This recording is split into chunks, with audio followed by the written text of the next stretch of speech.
लुहावत पंचायत से मेरा बहुत गहरा और पुराना रिश्ता है। जब भी मैं इस पंचायत के इस क्षेत्र में आता हूं,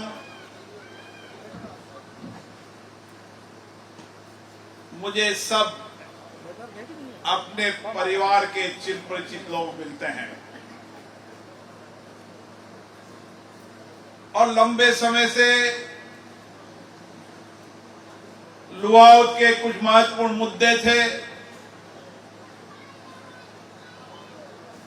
लुहावत की प्रमुख समस्याएं थी। पिछले कार्यकाल में इस लुहावत की पुलिया की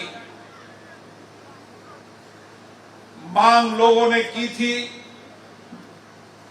और प्रधानमंत्री सड़क योजना के तहत इस पुलिया का लोकार्पण हुआ है। ये पुलिया जब बरसात आएगी तब इस पुलिया की जरूरत महसूस होगी और मुझे आशा है आने वाले समय में बरसात के समय जो मार्ग अवरोधक हो जाता था, इस पुलिया बनने के बाद मार्ग अवरोधक नहीं होगा। अभी मैं जब रास्ते में आ रहा था तो मैंने लुहावत के तालाब को भी देखा। शायद अभी काम चल रहा है, लेकिन आने वाले समय के अंदर लुहावत का यह तालाब जहां इस क्षेत्र के अंडरग्राउंड पानी को हमेशा रिचार्ज करेगा, लुहावत की जनता को, किसानों को उस तालाब पर बैठकर वह भी पर्यटकों के रूप में वहां पर आना जाना होगा और जो घाट बना है वो घाट भी बहुत उपयोगी होगा। इस सारे इलाके के अंदर लंबे समय तक बहुत समस्याएं, बहुत अभाव थे। कुछ मिसिंग लिंक के कारण कई पंचायत गांव से नहीं जुड़ी हुई थी,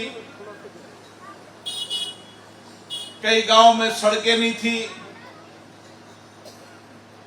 हमने कार्य योजना बनाई है कि आने वाले समय के अंदर सारे गांवों को रोड कनेक्टिविटी से बेटर जोड़ दें, ताकि रोड कनेक्टिविटी, सड़क क्षेत्र के अंदर समृद्धि और खुशहाली लाते हैं। यहाँ के किसान कठिन मेहनत करते हैं, परिश्रम करते हैं, अन्नदाता के रूप में हमारी सेवा करने का काम भी करते हैं। एक तरफ अन्नदाता के रूप में आप सेवा करते हैं,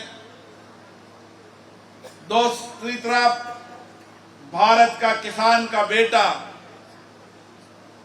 देश की सीमा पर हमारा रक्षा करने का काम कर रहा है। आज हम सबको भारत की सेना पे गर्व है, उनके साहस पर, उनके शौर्य पर, उनकी वीरता पर, उनको अपनी माटी के समर्पण पर हर भारतवासी को गर्व है। और इस भारतवासी के इस गर्व के कारण ही हमारा किसान का बेटा भारत की सुरक्षा के लिए अपनी जी जान की बाजी लगाकर, अपने प्राण की बाजी लगाकर भी देश की रक्षा करता है। और अभी हाल में हमने देखा पहलगांव में जब 26 हमारे निर्दोष लोगों को आतंकवादियों ने मारा, आतंक और दहशत फैलाकर इस भारत में अशांति पैदा करना चाहते हैं, दहशत के वातावरण कर भारत को अलग अलग राज्यों के अंदर वातावरण खराब करना चाहते हैं।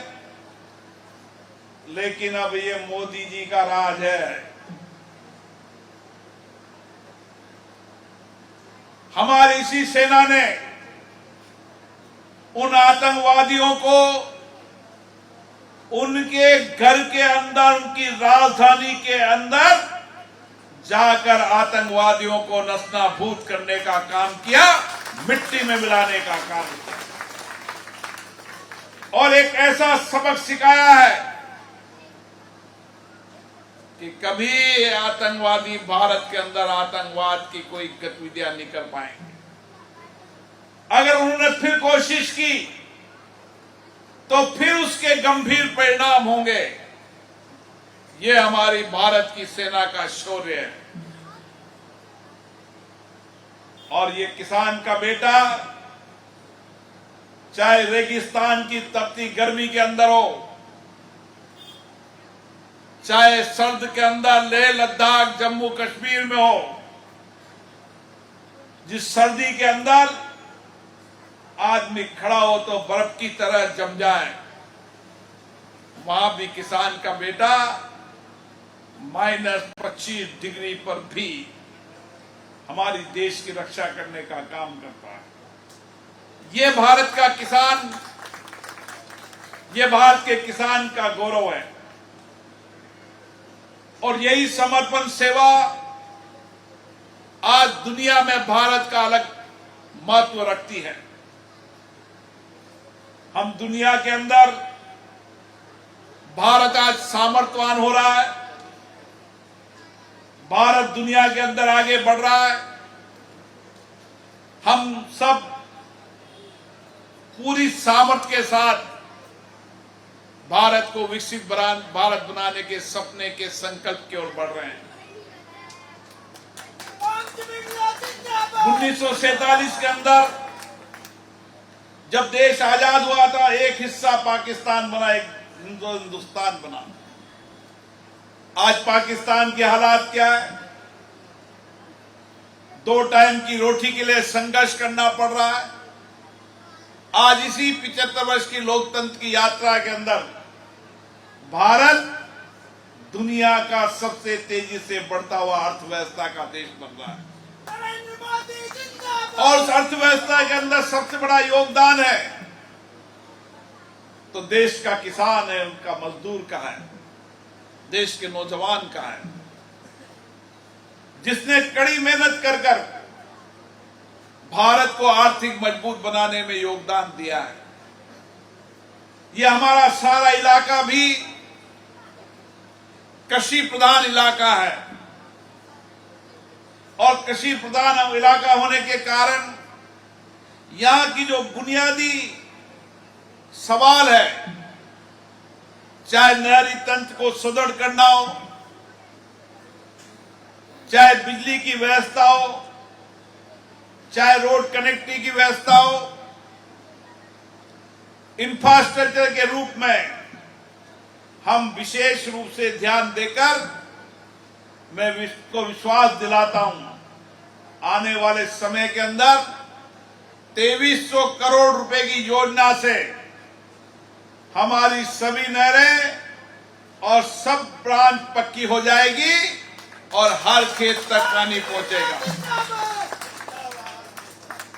हमारे बिजली तंत्र को हम मजबूत कर रहे हैं और आने वाले 2 साल के अंदर इस सारे इलाके के अंदर, हर गांव के अंदर, हर घर में 24 घंटे बिजली आएगी और हर किसान को 8 घंटे बिजली मिलेगी। हमारी रोड कनेक्टिविटी का जाल, ये सब बुनियादी इंफ्रास्ट्रक्चर है। गांव के अंदर चाहे पुलिया हो, चाहे रपट हो, आप जो कागजात दोगे और जो आवश्यक होगा, इस 2 साल के अंदर सारे रोड कनेक्टिविटी को और बेहतर कर देंगे। चाहे हॉस्पिटल हो, चाहे स्कूल हो,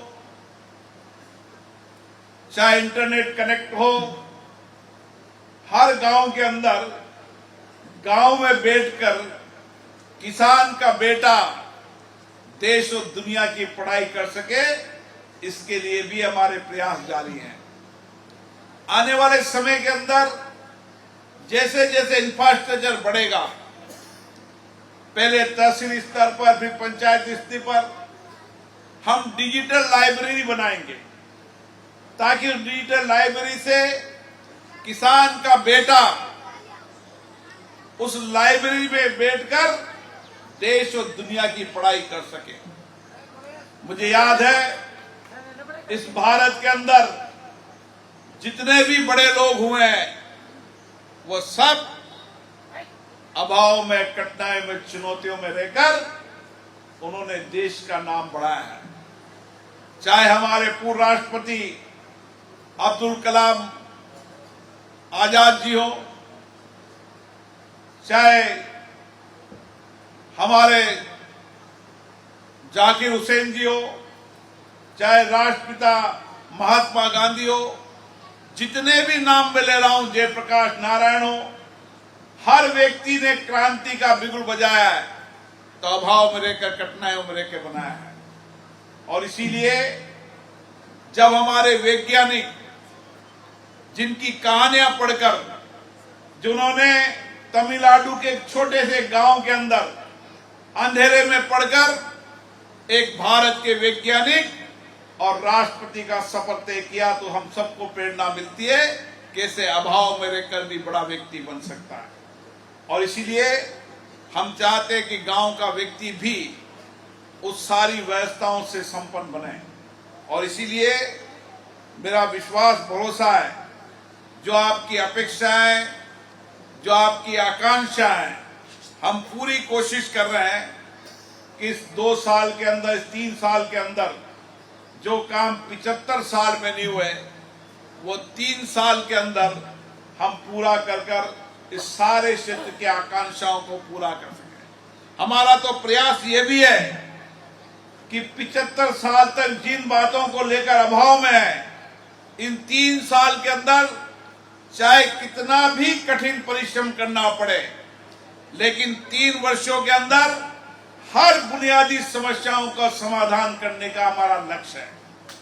कोई 1 साल में पूरी होगी, कोई 2 साल में पूरी होगी, लेकिन 3 साल के रोड मैप में हम हर गांव की जो बुनियादी और महत्वपूर्ण समस्या है, जिसका 75 साल तक लोग उसके अभाव में वंचित हैं, उन सारी समस्याओं का समाधान इन 3 वर्ष के अंदर करने का हमारा संकल्प है।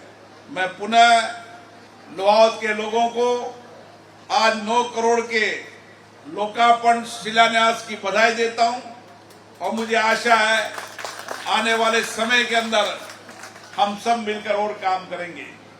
मेरे लोहावत के नौजवानों को भी कहना है कि हमें भी हमारा योगदान इस देश और राष्ट्र में होना चाहिए, हमारा भी योगदान हमारे गांव में होना चाहिए। और मैं इसलिए आपसे आग्रह कर रहा हूं कि नौजवान गांव में बैठकर योजना बनाए कि मेरे गांव को सबसे स्वच्छ गांव बनाना है, मेरे गांव को सबसे हरा भरा गांव बनाना है। आप कोशिश करें, प्रयास करें, मैं हर गांव के अंदर 1000 पौधे फलदार, जिससे किसान की आमदनी भी हो, और आवश्यकता होगी तो और पौधे उपलब्ध कराएंगे। हम एक प्रयास करें कि हर खेत पे कम से कम 50 पेड़ लगाकर उस किसान की आमदनी बढ़ाने का काम करें। हम हर शनिवार को सप्ताह में 1 बार अपने गांव में स्वच्छता का अभियान चलाएं। माननीय प्रधानमंत्री जी ने कहा है, जहां स्वच्छता रहती वहां भगवान विराजते हैं, और हमारा भी कुछ न कुछ योगदान होना चाहिए। मैंने कई गांवों के अंदर देखा है, जो गांव हर सप्ताह में एक दिन श्रमदान करता है।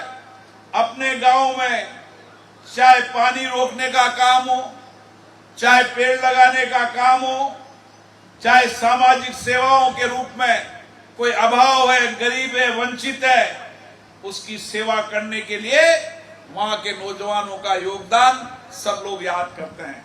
इसलिए मैं नौजवानों को कहना चाहता हूं कि 3 घंटे मोबाइल को देखने की जगह 3 घंटे अपने गांव के अंदर सेवा के लिए दो। लक्ष्य बना के चलो कि एक सप्ताह के अंदर हम गांव को स्वच्छ बनाएंगे, हरा भरा बनाएंगे और गांव की समस्याओं को चिन्हित कर कर जब भी यहाँ विधायक महोदय आएंगे, सांसद महोदय आएंगे, सरपंच हो, पंचायत समिति हो, जिसके स्तर का जो काम है उसके स्तर के काम को उनको बताएंगे। कई बार गांव की नाली का काम भी दिल्ली की संसद सदस्य को बताते हैं। इसलिए हमें लोकतंत्र का ढांचा है, सरपंच है, पंचायत समिति है, जिला परिषद है, विधायक है, सांसद है। हमें इस लोकतांत्रिक ढांचे के अनुसार समस्याएं रखें, किस स्तर की समस्या है उनको बताएं। अगर कोई नहीं करे तो समस्या का अंतिम पड़ाव में खड़ा हूं। आप एक मांग पत्र बना के रखो, अगली बार मुझे दे के रखो। 3 साल में सारे मांग पत्र की समस्याओं का समाधान करेंगे। लेकिन हम सबको भी अपने गांव में विकास में योगदान देना चाहिए। समर्पण और सेवा, त्याग, जीवन के संस्कार और अच्छी सेवा करने की कार्य संस्कृति हम सब गांव में पनपे। आप सबको पुनः बहुत बहुत धन्यवाद।